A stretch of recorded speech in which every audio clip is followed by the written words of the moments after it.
Salmo 18. Acción de gracias por la victoria. Te amo, oh Señor, fortaleza mía, roca mía, castillo mío y mi libertador.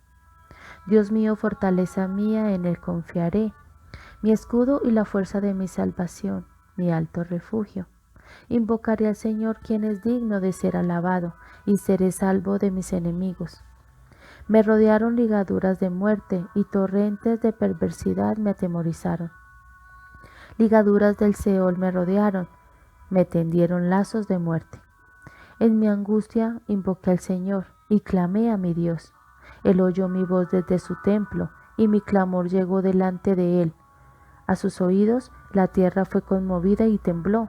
Se conmovieron los cimientos de los montes, y se estremecieron porque se indignó él. Humo subió de su nariz y de su boca fuego consumidor. Carbones fueron por él encendidos. Inclinó los cielos y descendió, y había densas tinieblas debajo de sus pies. Cabalgó sobre un querubín y voló sobre las alas del viento. Puso tinieblas por su escondedero, por cortina suya alrededor de sí. Oscuridad de aguas, nube de los cielos, por el resplandor de su presencia sus nubes pasaron. Tronó en los cielos el Señor, y el Altísimo dio su voz, granizo y carbones de fuego. Envió sus saetas y los dispersó, lanzó relámpagos y los destruyó. Entonces aparecieron los abismos de las aguas, y quedaron al descubierto los cimientos del mundo. A tu reprensión, oh Señor, por el soplo del aliento de tu nariz. Envió desde lo alto, me tomó, me sacó de las muchas aguas, me libró de mi poderoso enemigo y de los que me aborrecían, pues eran más fuertes que yo. Me asaltaron en el día de mi quebranto, mas el Señor fue mi apoyo. Me sacó al lugar espacioso, me libró porque se agradó de mí. El Señor me ha premiado conforme a mi justicia, conforme a la limpieza de mis manos me ha recompensado. Porque yo he guardado los caminos del Señor, y no me aparté impíamente de mi Dios, pues todos sus juicios estuvieron delante de mí, y no me he apartado de sus estatutos. Fui recto para con él, y me ha guardado de mi maldad, por lo cual me ha recompensado el Señor conforme a mi justicia, conforme a la limpieza de mis manos delante de su vista. Con el misericordioso te mostrarás misericordioso, y recto para con el hombre íntegro. Limpio te mostrarás para con el limpio, y severo serás para con el perverso. Porque tú salvarás al pueblo afligido, y humillarás los ojos altivos. Tú encenderás mi lámpara, el Señor mi Dios alumbrará mis tinieblas. Contigo desbarataré ejércitos, y con mi Dios asaltaré muros. En cuanto a Dios, perfecto en su camino, y acrisolada la palabra del Señor. Escudo es a todos los que en él esperan. Porque, ¿quién es Dios sino solo el Señor? ¿Y qué roca hay fuera de nuestro Dios? Dios es el que me sigue de poder, quien hace perfecto mi camino, quien hace mis pies como de ciervas y me hace estar firme sobre mis alturas, quien adiestra mis manos para la batalla, para entesar con mis brazos el arco de bronce. Me diste asimismo el escudo de tu salvación, tu diestra me sustentó, y tu benignidad me ha engrandecido. Ensanchaste mis pasos debajo de mí, y mis pies no han resbalado. Perseguí a mis enemigos y los alcancé, y no volví hasta acabarlos. Los herí de modo que no se levantasen, cayeron debajo de mis pies.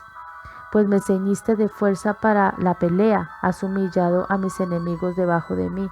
Has hecho que mis enemigos me vuelvan las espaldas, para que yo destruya a los que me aborrecen. Clamaron y no hubo quien salvase, aún el Señor, pero no los oyó. Y los molí como polvo delante del viento, los eché fuera como lodo de las calles. Me has librado de las contiendas del pueblo, me has hecho cabeza de las naciones. Pueblo que yo no conocía me sirvió, al oír de mí me obedecieron. Los hijos de extraños se sometieron a mí, los extraños se debilitaron y salieron temblando de sus encierros.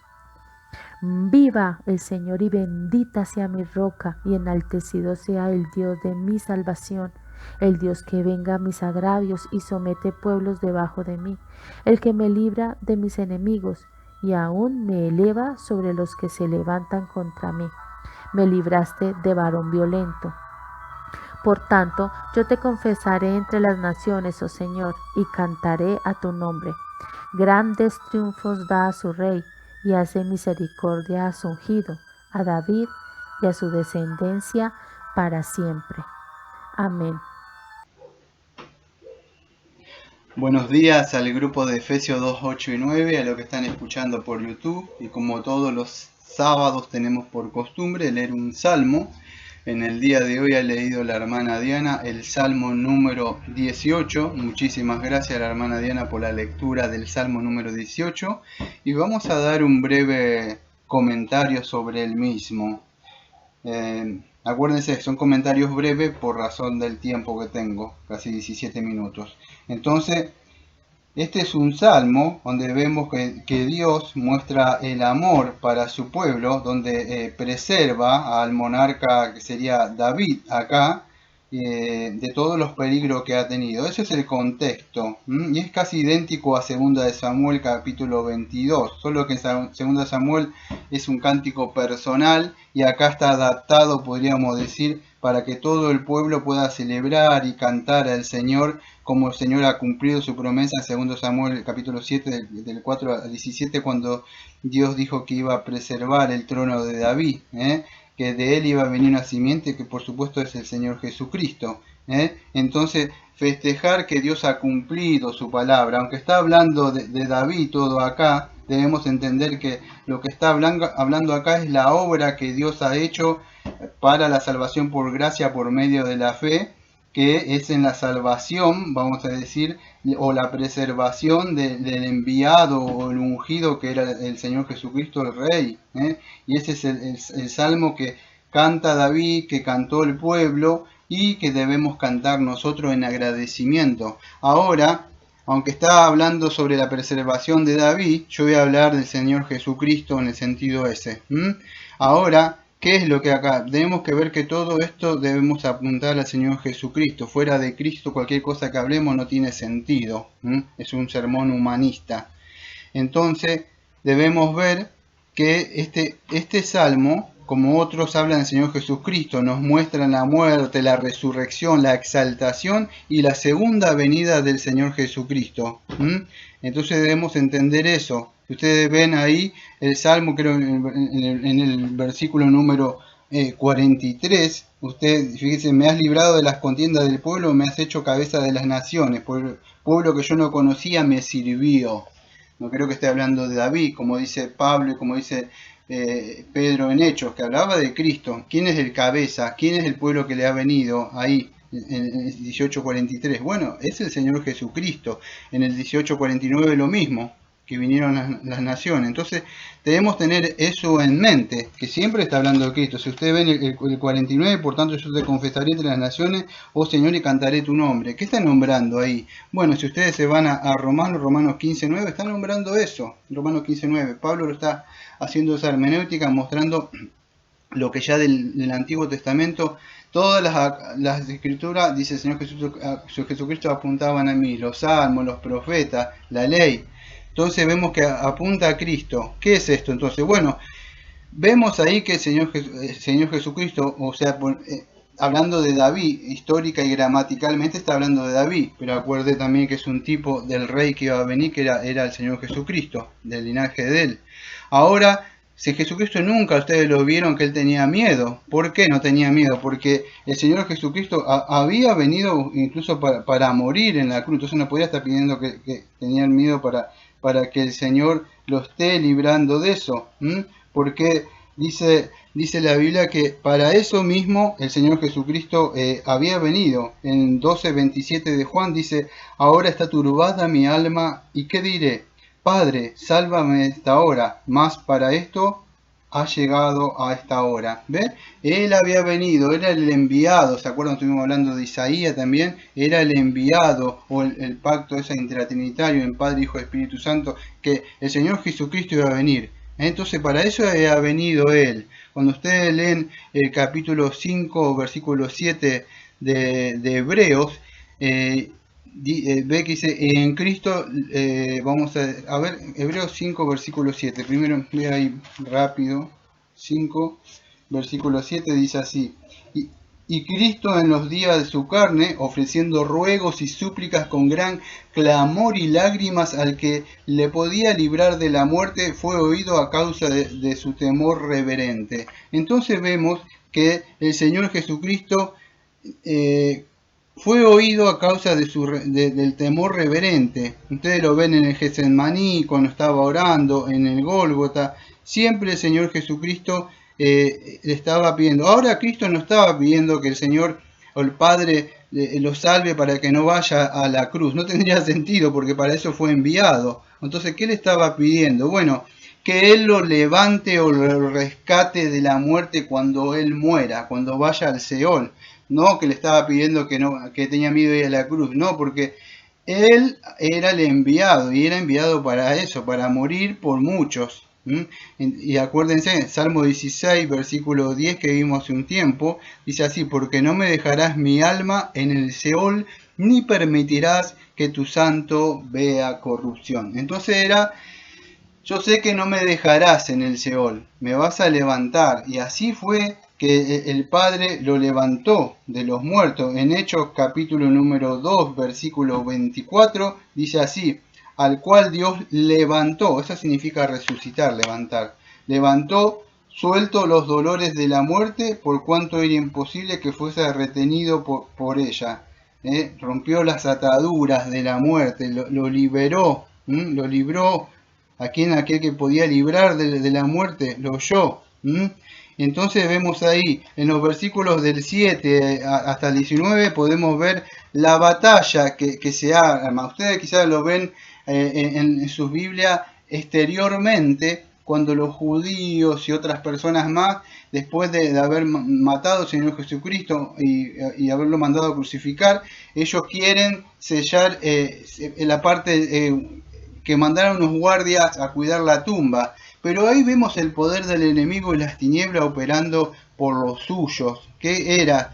Ellos, el Señor ha dicho que iba a resucitar. Bueno, se arma una batalla en el sentido espiritual, pero esa batalla ya había empezado en Colosenses capítulo 2, versículo 15 en adelante, dice así. No, voy a leer de antes, del 12. Sepultados con él, del 11. En él también fuiste circuncidado con circuncisión no hecha a mano, al echar de vosotros el cuerpo pecaminoso carnal en la circuncisión de Cristo, sepultados con él en el bautismo, en el cual fuiste también resucitados con él, mediante la fe en el poder de Dios que le levantó de los muertos. Y a vosotros, estando muertos en pecado, en la incircuncisión de vuestra carne, os dio vida juntamente con él, perdonando todos los pecados, anulando el acta de los decretos que había contra nosotros, el que no era contraria, quitándola de en medio, clavándola en la cruz. Despojando a los principados y a las potestades, lo exhibió públicamente, triunfando sobre ella en la cruz. Entonces vemos que el Señor Jesucristo triunfó sobre la muerte. Y entonces esa batalla despojó a estos que vemos nosotros ahí. Ustedes ven esta lucha que estaban ahí, que ustedes ven este salmo. Bueno, fueron despojados. En Efesios capítulo 1, versículo 19 dice, la operación del poder de su fuerza, el cual operó en Cristo, resucitándole de los muertos. Colosenses que vimos ahí del 2 al 15, vemos también que el Señor lo levanta, pero Cristo vence la muerte. ¿Por qué vence la muerte? Bueno, lo vamos a ver dentro de un rato. Vemos ahí en 18, 16, 17 que Cristo vence, Cristo derrota a la muerte. Ya no tiene más poder. Todo aquel que crea en Señor Jesucristo, venga con fe y arrepentimiento, reconociendo que es un pecador, ejerza fe en Cristo, se arrepienta de su vida pasada y crea en el Señor Jesucristo, que Él perdonó su pecado, esa persona también muere en la cruz con Cristo, ya está muerto, ya no vive Él, sino que Cristo viene a vivir, dice la Biblia. Todo aquel que crea en esto tiene vida eterna. Y eso es lo que logró el Señor Jesucristo. Cuando el Señor Jesucristo resucita, acuérdense lo que dice Timoteo, que Él fue justificado, pero no a causa de nosotros. Justificado significa que Él fue declarado inocente, fue reivindicado como David de todo lo que se le acusaba. ¿Qué pasa? Fue declarado inocente, por eso que el Padre se agrada y lo levanta de la muerte, pues la paga del pecado es la muerte. Pero Él es el justo, que murió por los injustos. Entonces el Señor lo levanta. Ahora del versículo número 20 en adelante, ¿qué dice? El Señor me ha premiado conforme a mi justicia, conforme a la limpieza de mis manos, me ha recompensado, me ha guardado. Bueno, y de ahí hasta el 30, ¿ustedes qué pueden apreciar viendo? Si ustedes lo ven a David, no tenía mucha limpieza de manos, había mandado a matar, a asesinar. Entonces, lo que acá podemos decir en el contexto de David, que bueno, que en lo que él se le acusaba y era inocente. Pero si ponemos nuestra mirada en el Señor Jesucristo, vamos a ver que está hablando de Cristo, la justicia perfecta. Él fue el recto. El Señor Jesucristo vivió una vida moral perfecta, lo que demanda Dios. Entonces, Cristo cumplió ese pacto de obra quebrantado. Ahora todo el que está en Cristo puede tener vida. Es el cabeza federal que representa esta nueva creación. Él hizo la paga de lo que debía pagarle al Señor por quebrantar la ley, la paga del pecado de la muerte. Vivió una vida santa, y rectamente moralmente.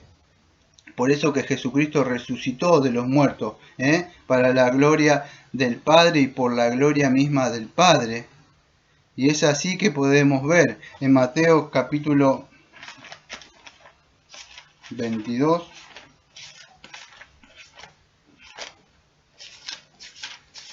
y en el versículo 41 al 46, dice así. Y estando juntos los fariseos, Jesús le preguntó diciendo: ¿qué pensáis del Cristo? ¿De quién es hijo? Le dijeron: de David. Y él le dijo: pues como David en el Espíritu le llama Señor, diciendo: dijo el Señor a mi Señor, siéntate a mi derecha hasta que ponga a tus enemigos por estrado de tus pies. Pues si David le llama Señor, ¿cómo es su hijo? Y nadie le podía responder palabra, ni osó alguno desde aquel día preguntarle más. ¿Ves? Está hablando de Cristo.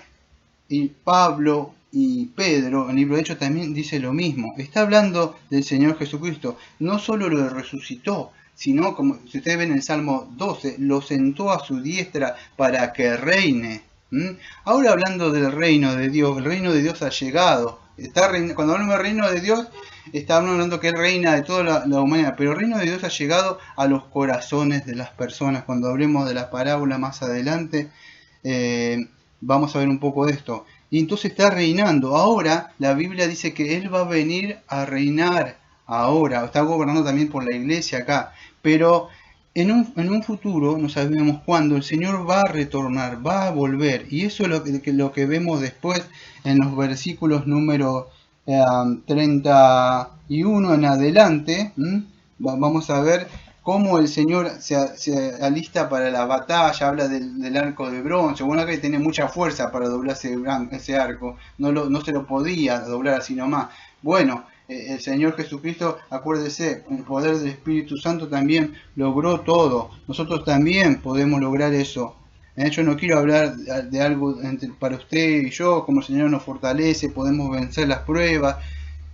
Mi intención es hablar de Cristo, más que todo esto. También en Jesucristo nosotros tenemos victoria, pero mi intención es hablar de Cristo. Entonces, el Señor Jesucristo venció, pero todavía han quedado el pecado, Satanás, hasta la segunda venida acá.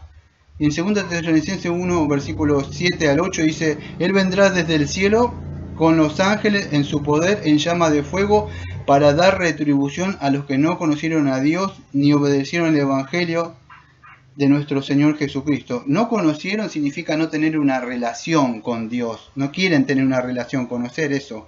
y obedecer el Evangelio. El Evangelio demanda que toda persona se arrepienta y venga en fe y arrepentimiento. Todo aquel que no anda, venga en él. Dice que si él no viene a Cristo, cuando él venga, va a venir acá con llama de fuego. Dice una escritura que él estará vestido con una ropa que estará teñido de sangre, y de su boca sale espada aguda, dice Apocalipsis. Voy a leerlo, Apocalipsis 12, versículo 19, 13 al 15.